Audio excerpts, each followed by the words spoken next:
नमस्कार दोस्तों, मैं महबूब अली हाईटेक राजस्थान में फिर से एक खुशखबरी वाली न्यूज़ के साथ आप सबका स्वागत करता हूं। जैसा कि दोस्तों मैंने मेरे कल के वीडियो जिसका सब्जेक्ट ही मैंने आरपीएससी और आरएसएसबी बोर्ड जल्द करेगा अटकी हुई भर्तियां पूरी में बताया था कि राजस्थान के मुख्यमंत्री महोदय भर्तियां निकालने के पूरे मूड में हैं और बहुत जल्द भर्तियों का सिलसिला फिर से चालू हो जाएगा। और आज देखिए दोस्तों, एक बहुत बड़ी भर्ती लैब टेक्नीशियन और सहायक रेडियोग्राफर की भर्ती आ गई है। तो चलिए दोस्तों, अब देरी किए बिना भर्ती की विज्ञप्ति को देखते हैं।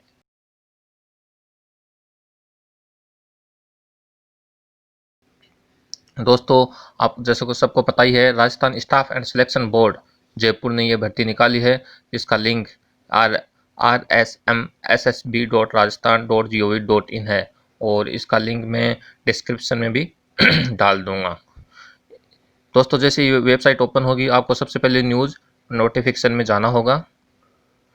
यहाँ देखिए दोस्तों, सबसे ऊपर का जो लिंक दिया है, paramedical recruitment 2020 detailed advertisement of lab technician and assistant radiographer. दोस्तों मैंने ये ऑलरेडी डाउनलोड कर रखा है। चलिए इसके ऊपर देखते हैं।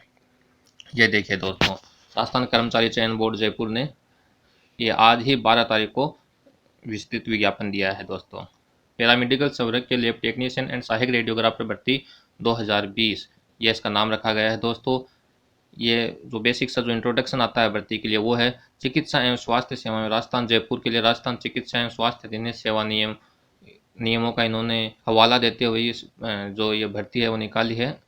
सिर्फ और सिर्फ ऑनलाइन एप्लीकेशन फॉर्म इसकी जो चल ही रहा है। तो दोस्तों सबसे पहले देखते हैं टोटल नंबर ऑफ कितने पद हैं इसमें, है ना। तो वो है दोस्तों, जैसे लैब टेक्नीशियन है उसमें टोटल हैं 1119 पद, जिसमें से नॉन टीएसपी या और अपन जिसको बोलते हैं गैर अनुसूचित क्षेत्र उसमें 1014 हैं और अनुसूचित क्षेत्र 105 इसके लिए हैं। और इसी प्रकार से सहायक रेडियोग्राफर हैं उसमें 959 गैर अनुसूचित क्षेत्र के हैं और अनुसूचित क्षेत्र के 99 हैं। तो टोटल 1058 पदों पे ये भर्ती निकली है दोस्तों। दोनों ही भर्ती मतलब अब हम कह सकते हैं कि बम्पर भर्तियां हैं ये 1119 और 1058 पदों के लिए। नीचे चलते हैं दोस्तों। विशेष नोट वही है कि इसको अपने को फॉर्म है वो कम्प्लीटली बहुत अच्छी तरीके से देख के फिर भरना है। आरक्षण की स्थिति वगैरह है वो सब कुछ इसमें नए नियमों के अनुसार किया गया है। तो चलिए सबसे पहले अपन चलते हैं आवेदन प्रक्रिया में। दोस्तों, आवेदन है वो सिर्फ और सिर्फ ऑनलाइन एप्लीकेशन फॉर्म ही एक्सेप्ट किया जाएगा, जिसे ई मित्र की कियोस्क धारक या फिर अपन घर से भी इसको भर सकते हैं। ई मित्र से अगर हम भरवाएंगे जो मिनिमम चार्जेस है वो उसको देना पड़ेगा। लेकिन दोस्तों जो ध्यान में रखने वाली बात है वो ये है कि फॉर्म भरने से पहले हमें हमारी ईमेल आईडी बनानी होगी, क्योंकि जो ईमेल आईडी होगी उसी के ऊपर ही दोस्तों इसके पासवर्ड आएंगे और आगे का जो भी कम्युनिकेशन होगा इस भर्ती से संबंधित वो आपको इसी ईमेल आईडी पर आएंगे। और इसी प्रकार से दोस्तों अपने को एक एसएसओ आईडी भी चाहिए होगी जो फॉर्म भरने के लिए। तो उम्मीद है कि वो आप सबने बना रखी होगी। अगर नहीं बनाई हुई है तो वो मैं बता दूंगा आपको कि कैसे बनानी होती है। सबसे पहले आप एसएसओ में जैसे ही लॉगिन करेंगे वहाँ पे अप्लाई ऑनलाइन का ऑप्शन आता है, उस पर लॉगिन पेज खुलेगा और वहाँ से अपन फॉर्म अप्लाई कर लेंगे। यह है दोस्तों जो और भर्तियों में करते हैं वैसे ही है, कोई इतने हार्ड एंड टफ नहीं है, कोई इसमें रॉकेट साइंस वाली बात नहीं है। और अगर आप ई मित्रा से भराते हैं तो 30 रुपये जो वो चार्जेज लेते हैं वो हैं। तो दोस्तों इससे अच्छा है ई मित्रा की वजह कि हम घर से ही भर लें, क्योंकि वैसे ही दोस्तों आपको पता है कि कोरोना काल चल रहा है। तो अपन खुद के मोबाइल से या फिर लैपटॉप या फिर खुद के कंप्यूटर से भी ये भर सकते हैं। तो दोस्तों अब चलिए नीचे देखते हैं। और हाँ दोस्तों, इसमें जो हेल्पलाइन नंबर भी दिए हैं कि अगर कोई प्रॉब्लम हो तो इन पर संपर्क किया जा सकता है। बी फैक्ट दोस्तों, ये हेल्पलाइन नंबर मतलब बहुत कम चांसेज में ऐसा होता है कि ये लगते हैं। आप बहुत लकी दिन हो उस दिन मान लो ये उठा ले तो उठा ले, अदरवाइज ये फ़ोन ही नहीं उठाते हैं। ये वही है दोस्तों कि एसएसओ आप लॉगिन करने के बाद ऑन गोइंग रिक्रूटमेंट पे क्लिक करेंगे तो वहाँ पे इसका लिंक आ जाएगा आपको और उस लिंक पे आपको क्लिक करना है। और फिर आवेदन जब आप पूरा भर दें तो उसके बाद नेक्स्ट पे क्लिक करेंगे और अपडेट या कुछ भी उसका प्रीव्यू देखना है तो वो भी आप यहाँ से मतलब एसएसओ से आप देख पाएंगे। नीचे चलते हैं दोस्तों। अच्छा, इसमें यह है कि अगर कोई एसएसओ से या ई मित्रा से अगर कोई भरवाता है तो उसके लिए जो रसीद है वो ले वहाँ से ले लेनी है। अगर अपन खुद भरते हैं तो उसका स्क्रीनशॉट अपन रख सकते हैं यहाँ पे। और दोस्तों जैसे ही अपना फॉर्म भरी एप्लीकेशन सबमिट हो जाती है, पेमेंट सक्सेसफुल हो जाता है, तो वहाँ पे अपना जो एप्लीकेशन है जो आवेदन है उसका भी नंबर मिलेगा। तो वो क्रमांक है अपने को संभाल के रखने हैं, क्योंकि वो एप्लीकेशन आईडी है वो हर जगह अपने को काम में आएगी, चाहे वो एग्ज़ाम देने चाहें, चाहे और मतलब फॉर्म डॉक्यूमेंट वेरिफिकेशन के टाइम है या इंटरव्यू का टाइम है, सब जगह यही काम आएगी। और ये भी एक इम्पोर्टेंट है दोस्तों, जैसे कई दोस्तों में आदत होती है मोबाइल नंबर चेंज करने की और ईमेल आईडियाँ टेम्परेरी क्रिएट करके फिर से नहीं बनाने की, तो वो अपने को नहीं करना है। जब एटलीस्ट जब तक अपने को नहीं करना, जब तक ये भर्ती पूरी नहीं हो जाती। तो वही मोबाइल नंबर और वही ईमेल आईडी अपने को डालनी है जो अपनी परमानेंट हो। ये दोस्तों जो परीक्षा शुल्क है उसके बारे में बताया गया है। परीक्षा शुल्क में जैसे जनरल और ईडब्ल्यूएस और जो क्रीमिलियर श्रेणी के जो ओबीसी वाले हैं, उनके लिए जो चार्जेस है वो दोस्तों 450 रुपये है। और राजस्थान के जो नॉन क्रीमिलियर श्रेणी के जो लोग हैं, अति पिछड़ा वर्ग के आवेदन है, उनके लिए 350 रुपये है दोस्तों। और इसी प्रकार जैसे विशेष योग्यजन है, राजस्थान के अनुसूचित जाति और जनजाति के आवेदक हैं, SC ST के लिए, उनके लिए 250 रुपये चार्जेज है दोस्तों। इसी प्रकार कार्मिक विभाग के परिपत्र के अनुसार सभी वर्ग के ऐसे अभ्यर्थी जिनकी वार्षिक आमदनी है, वार्षिक आय है, वो 2.5 लाख रुपये से कम है, उनको भी 250 रुपये ही देने होंगे। लेकिन इन अगर ये अपन ये ऑप्शन चूज करते हैं तो इसमें अपने को जो डॉक्यूमेंट वेरिफिकेशन होगा उस टाइम प्रूफ देना होगा कि हाँ मेरी जो फैमिली आय है वो 2.5 लाख रुपये से कम थी। और ये दोस्तों ये कोई वो बड़ी बात नहीं, इन्होंने कहा है कि हमने लिस्ट डाल रखी है मित्रा की, तो मोस्टली अपन ट्राई करेंगे कि हम खुद घर से ही भर लें। नीचे चलते हैं दोस्तों। इसमें एक ये दिया है कि अगर कोई राजस्थान से बाहर से अगर कोई आता है तो उसको सामान्य वर्ग का अभ्यर्थी माना जाएगा, तो ऐसे आवेदकों को सामान्य अभ्यर्थी के लिए निर्धारित परीक्षा शुल्क देना होगा। और ये है इसमें कि फीस एक बार अगर जमा हो जाती है तो वो वापस से नहीं होगी, जो और भर्तियों में होता है वही है। तो ये दोस्तों आप देख लेना। अब इसमें चलते हैं दोस्तों, ये इम्पोर्टेंट है कि जो पद हैं, रिक्त पद हैं, उनका किस तरह से इन्होंने डिवाइड किया है वो देख लेते हैं दोस्तों। तो सबसे पहले हम बात करते हैं लैब टेक्नीशियन की। और लैब टेक्नीशियन में भी जो नॉन टीएसपी एरिया है, गैर अनुसूचित क्षेत्र की, उसमें देखिए दोस्तों जो कुल पद हैं नॉन टीएसपी के लिए वो हैं दोस्तों 1014 पद हैं टोटल, ठीक है। जिसमें से सामान्य और सामान्य में भी जो पुरुष है उसके लिए 260 पद हैं, सामान्य महिला के लिए 75 पद हैं, विधवा के लिए 29 पद हैं और परिपक्वता के लिए 7 पद हैं। और इसी प्रकार से जो EWS है, आर्थिक रूप से कमज़ोर वर्ग है, उनके लिए दोस्तों सामान्य के लिए 70 पद हैं, सामान्य महिला के लिए 20 पद हैं, विधवा के लिए 8 पद हैं, परिपक्वता के लिए 2 पद हैं। इसी प्रकार अनुसूचित जाति के लिए 112 पद हैं टोटल, सामान्य के लिए, सामान्य महिला के लिए 32 हैं, विधवा के लिए 13 हैं, अनुसूचित जनजाति के लिए 84 पद हैं, सामान्य के लिए। इसी प्रकार अन्य पिछड़ा वर्ग में सामान्य के लिए 147 पद हैं, सामान्य महिला के लिए 42 पद हैं, अन्य पिछड़ा वर्ग में सामान्य 35 हैं। तो इस तरह से मतलब ये पूरा दिया हुआ है। और 12 जिले के शहरी आदिम हेतु इन्होंने अलग से 4 पद जनरेट किया, जिसमें 3 सामान्य के लिए हैं और 1 सामान्य महिला के लिए है। और ये दोस्तों जो 36 आरक्षण जिसको हम हॉरिजेंटल रिजर्वेशन बोलते हैं वो इन्होंने यहाँ पे बताया है, जिसमें श्रवण बाधित जो सुनने में कोई दिक्कत हो, स्पीच एंड लैंग्वेज डिजेबिलिटी हो, उसके लिए 14 पद हैं। दिव्यांगन हैं दोस्तों ये LDCP यानी कि केवल कुष्ठ रोग, बोनापन, एसिड पीड़ित, जैसे किसी के तेजाब वगैरह डाल देना, तो इस टाइप के अगर लोग हैं तो उनके लिए 14 पद हैं। इसी प्रकार MD यानी भूविकलांगता, उन दोनों श्रेणियों में से कोई दो या एक सिकल सेल रोग हो तो 13 पद हैं। भूतपूर्व सैनिकों के लिए 126 पद अलग से रखे गए हैं। वहीं उत्कृष्ट खिलाड़ियों के लिए 20 पद अलग से रखे गए हैं। अनुसूचित, अब बात कर लेते हैं हम TSP एरिया और अनुसूचित क्षेत्र की। तो वहाँ अनुसूचित क्षेत्र में दोस्तों टोटल 105 पद हैं। और इन 105 पदों में जो सामान्य हैं वो 38 पद हैं सामान्य के लिए, और सामान्य महिला के लिए दोस्तों 10 पद हैं। इसी प्रकार विधवा के लिए 4 पद हैं, इसी प्रकार पत्रकारिता के लिए 1 पद है। अनुसूचित जाति में भी 4 पद हैं सामान्य के लिए और 1 है महिला के लिए। अनुसूचित जनजाति में 33 है सामान्य के लिए, और सामान्य महिला के लिए दोस्तों 10 पद हैं और विधवा के लिए 4 पद हैं। इसी प्रकार इसमें जैसे हॉरिजेंटल रिजर्वेशन दिया गया है, जिसमें श्रवण बाधित के लिए 2 पद हैं और LDCP के लिए 2 पद हैं, MD के लिए 1 पद है, भूतपूर्व सैनिकों के लिए 12 पद दिए गए हैं और उत्कृष्ट खिलाड़ियों के लिए 2 पद हैं। अब अपन बात कर लेते हैं सहायक रेडियोग्राफर के पद हेतु। तो सहायक रेडियोग्राफर में जो गैर अनुसूचित क्षेत्र है उसमें जो टोटल जो इन्होंने डिवाइड किया है पदों को वो देख लेते हैं। टोटल दोस्तों 959 पद हैं वो नॉन TSP एरिया के लिए हैं, जिसमें से जनरल, और जनरल में भी पुरुषों के लिए 245 पद हैं और वहीं महिलाओं के लिए 70 पद हैं।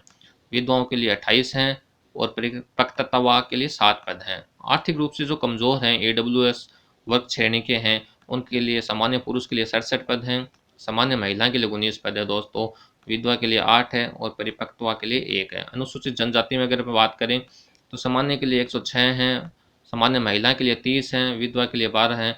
इसी प्रकार से दोस्तों इन्होंने वर्गीकरण कर रखा है। आप डिटेल्ड में एडवर्टाइजमेंट जिस भी कैटेगरी से आप बिलोंग करते हैं उसको और आराम से देख लीजिएगा।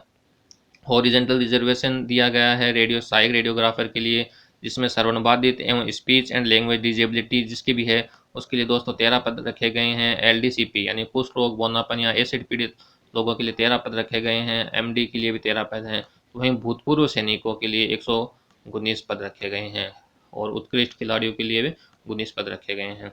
इसी प्रकार दोस्तों अनुसूचित क्षेत्र सहायक रेडियोग्राफर में जो अनुसूचित क्षेत्र है, TSP एरिया है, उसके लिए दोस्तों टोटल 99 पद रखे गए हैं और इन 99 में से सामान्य के लिए 36 पद हैं, सामान्य महिला के लिए 10 पद हैं, विधवा के लिए 4 पद हैं, अनुसूचित जाति में 3 पद हैं, सामान्य के लिए 1 पद है महिला के लिए, अनुसूचित जनजाति में 31 पद हैं सामान्य के लिए और 9 पद हैं महिलाओं के लिए। इसी प्रकार से इसमें हॉरिजॉन्टल रिजर्वेशन दिया गया है दोस्तों, ये आप देख लीजिएगा। अब हम नीचे बात करते हैं, ये जो नोट लगा के इन्होंने मतलब जो अनुसूचित क्षेत्र है और नॉन TSP एरिया है, TSP एरिया कैसे कैसे किस किस को कैसे क्या डिवाइड किया गया है और किसको TSP एरिया में माना जाएगा, किसको नॉन TSP एरिया में माना जाएगा, तो ये उसके बारे में बताया गया है दोस्तों। तो इसको आप ढंग से मतलब वो चेक कर लीजिएगा। यह है दोस्तों, देखिए विशेष सूचना में जो दिया इन्होंने दिया कि कार्मिक विभाग का जो अधिसूचना है 17/1/2013 के अनुसार किसी वर्ग विशेष में सीधी भर्ती के लिए राजस्थान की अनुसूचित जाति, अनुसूचित जनजाति के पात्र एवं उपयुक्त अभ्यर्थी उपलब्ध नहीं होने की दिशा में उनके लिए इस प्रकार आरक्षित रिक्तियों को पक्षवार्ती 3 भर्ती वर्षों के लिए अग्रहित किया जाएगा। अर्थात अगर कोई ऐसी कैटेगरी के पद हैं जो भरे नहीं जा रहे हैं लास्ट 3 वैकेंसियों से, तो उसको जनरल से भर दिया जाएगा। सीधी सी बात यही है इसमें दोस्तों। तो नेक्स्ट पॉइंट पर अपन चलते हैं। राजस्थान के अन्य पिछड़ा वर्ग, अति पिछड़ा वर्ग एवं आर्थिक रूप से कमजोर वर्ग के आरक्षित पदों हेतु पात्र एवं उपयुक्त आवेदन उपलब्ध नहीं होने पर इन पदों को नियमानुसार सामान्य प्रक्रिया से भरा जाएगा। लेकिन दोस्तों ऐसी कंडीशन राजस्थान में नहीं आती है। मोस्टली सभी पद हैं वो सभी भरे जाते हैं, तो जिस कैटेगरी से है उसी से।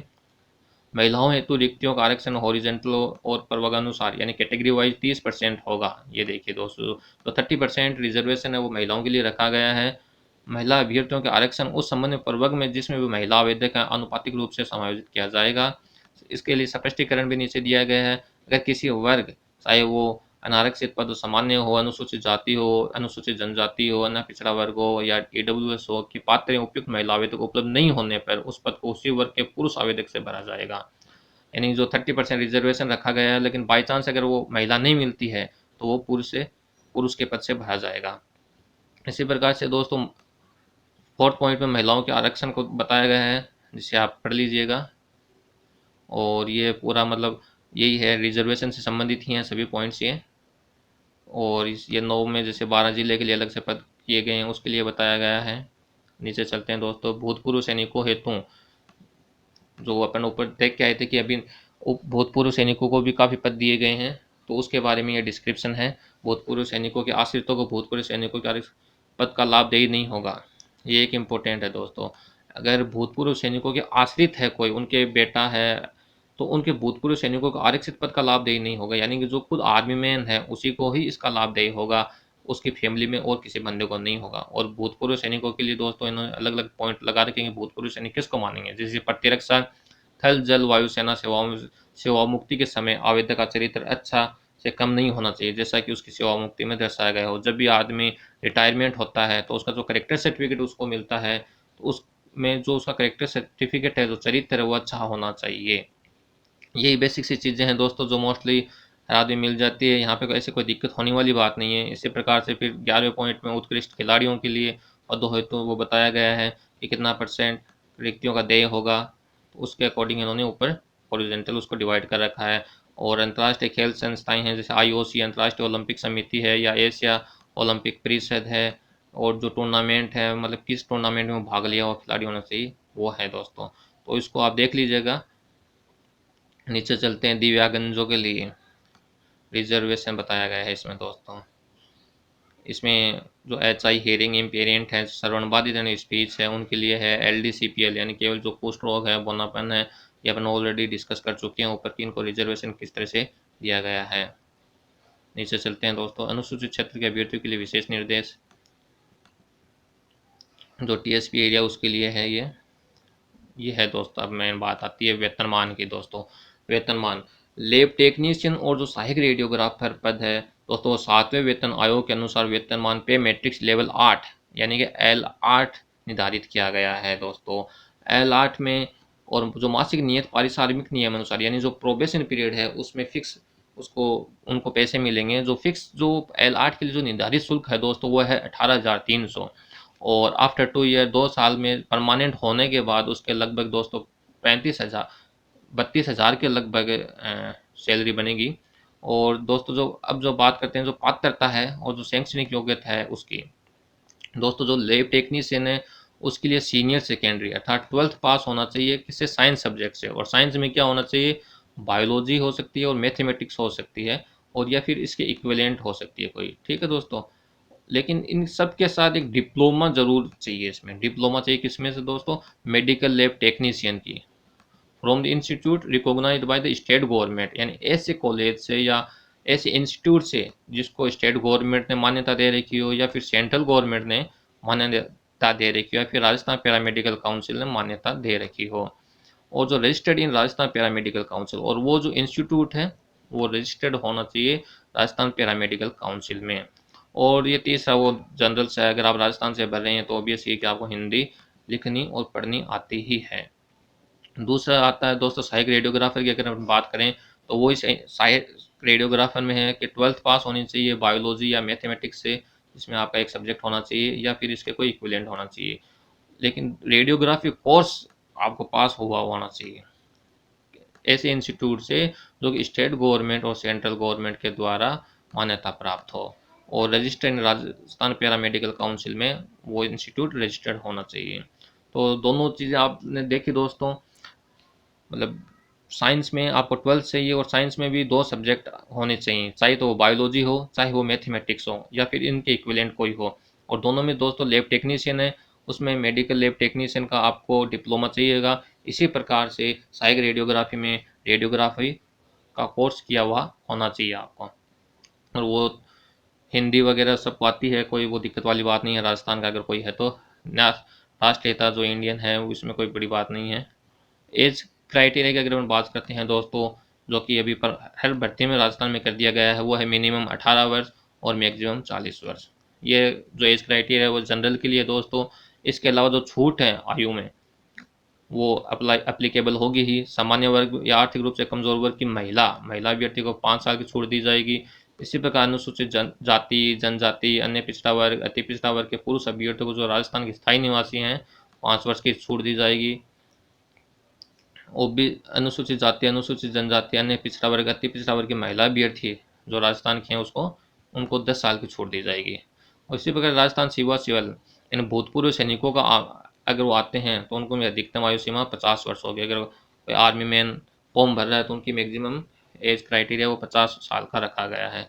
इसी तरह से दोस्तों इस सेवा में किसी पद पर अस्थायी नियुक्ति व्यक्ति अगर प्रारंभिक नियुक्ति के समय आयु सीमा में थे तो उन्हें आयु सीमा से समझा जाएगा, और विभाग के समक्ष आखिरी उपस्थिति के समय उस पार कर चुके हों, और यदि वे प्रारंभिक नियुक्ति के समय इस पर पात्र होंगे तो उन्हें 2 अवसर दिए जाएंगे। और उसी प्रकार एनसीसी वालों के लिए इन्होंने छूट का प्रावधान दिया है। इसी प्रकार राजस्थान राज्य के अगर क्रियाकलापों के संबंध में सेवारत कर्मचारी जो अधिष्ठायी सब्सटेंटिव हैसियत से कार्य कर रहे हैं उसकी आयु सीमा दोस्तों 45 ईयर रखी गई है। तो इसी प्रकार से इन्होंने अलग अलग क्राइटेरिया दे रखे हैं, मतलब किसके लिए कौन सा अप्लीकेबल होगा, तो वो यहाँ से देख लेंगे आप। इसी प्रकार जैसे बाहर से बर्मा, श्रीलंका, हालांकि ये आते नहीं हैं लेकिन फिर भी इनको एडवर्टाइजमेंट डालना ज़रूरी होता है। तो अभी नीचे चलते हैं अपन, ये कुछ स्पष्टीकरण दिए हैं इन्होंने एज क्राइटेरिया के ऊपर, तो वो आप देख लीजिएगा। पेंशन दोस्तों, पेंशन आजकल राजस्थान की जितनी भी भर्तियाँ हैं सब में अंशदायी पेंशन स्कीम वही लगेगी, तो इसमें अपन कुछ कर नहीं सकते। विवाह पंजीयन, ये डॉक्यूमेंट वेरिफिकेशन के टाइम पे आपको विवाह पंजीयन देना ज़रूरी है। आवेदन शुल्क जमा करने ऑनलाइन आवेदन भरने की अवधि, यह है दोस्तों मेन चीज़ जो इम्पोर्टेंट डेट हैं वो इस पॉइंट 11th पॉइंट में बताई गई हैं। देखिए दोस्तों, इन्होंने अंडरलाइन भी कर रखा है कि कोरोना महामारी के प्रकोप के दृष्टिगत, देखिए दोस्तों, केवल 15 दिवस का ही अवसर दिया जा रहा है। नॉर्मली 1 महीने का जो टाइम मिलता है, इस बार वो नहीं है दोस्तों, केवल 15 दिन का टाइम दिया जा रहा है। और जो डेट है पैसे जमा कराने की, वो है 18 जून 2020 से 2 जुलाई 2020 तक रात्रि 12 बजे तक आप पेमेंट कर सकते हैं। यानी सेम डेट है। ऑनलाइन आवेदन अगर आप भर रहे हैं तो वही है कि कोरोना महामारी को देखते हुए 15 दिवस का आपको टाइम दिया गया है, जिसमें 18 तारीख से फॉर्म ओपन हो जाएंगे और 2 जुलाई तक ये फॉर्म भरे जा सकते हैं। इसके बाद में ये लिंक है दोस्तों, वो निष्क्रिय हो जाएगा। अब दोस्तों जो सलाह दी जाती है वो यही है कि आप 25 तारीख से लेकर मतलब 28 तक ही फॉर्म ज़्यादा से ज़्यादा भर लें, क्योंकि लास्ट डेट में क्या होता है कि सर्वर डाउन होने के ज़्यादा चांसेस रहते हैं। और जल्दीबाजी में आप जैसे 18 को हुए 18 को भर दिए तो वो भी सही नहीं रहता, क्योंकि हो सकता है कि आप जल्दबाजी में वो कागज़ पूरे आपने चेक नहीं किए हों, कि मैं एलिजिबिलिटी आपने पूरी चेक नहीं की हो, फिर आपको लगे कि यार मेरे को इसमें सुधार करना है, तो वो सुधार करने में दोस्तों इसमें एक्स्ट्रा चार्जेज लगते हैं, है ना। वो अभी नीचे आएगा, वो भी अपन देख लेंगे। चयन का आधार है वरीयता सूची तैयार करने का आधार, ये वही है दोस्तों। आवेदित पद हेतु आवेदन का चयन राजस्थान चिकित्सा और जो नियमों का इन्होंने बताया गया, न्यूनतम शैक्षणिक योग्यता परीक्षा अथवा व्यावसायिक योग्यता परीक्षा अथवा दोनों जैसी स्थितियों में प्राप्त औसत प्राप्तांकों एवं बोनस अंकों के आधार पर नियमानुसार तैयार मेरिट सूची में से किया जाएगा। ये देखिए दोस्तों, जो भी उसके नंबर आएंगे वो प्लस बोनस अंक जो भी, और इन दोनों को मिला के जो मेरिट सूची बनेगी उसके बेसिस पे उसका सिलेक्शन होगा। नेक्स्ट पॉइंट है दोस्तों, वरीयता सूची यानी जो सीनियरिटी लिस्ट है तैयार करने हेतु आवेदक द्वारा नियमों में उल्लेखित न्यूनतम शैक्षणिक योग्यता परीक्षा अथवा न्यूनतम व्यावसायिक योग्यता परीक्षा अथवा दोनों जैसी ही स्थितियों के प्रतिशत के औसत का 70% लिया जाएगा एवं इन प्राप्तांकों के औसत प्रतिशत का अनुभव प्राप्त अभ्यर्थियों के लिए विज्ञप्ति के बिंदु संख्या 13 के अनुसार बोनस अंकों का प्रतिशत अधिकतम 30। ये देखिए दोस्तों, यह है जो अनुभव है, एक्सपीरियंस है, उसके बेसिस पे 30 नंबर का इन्होंने रखा है और 70% हैं वो एकेडमिक अपने उस पर रखा है इन्होंने। और उसके बाद में दोस्तों वो मेरिट लिस्ट बनेगी।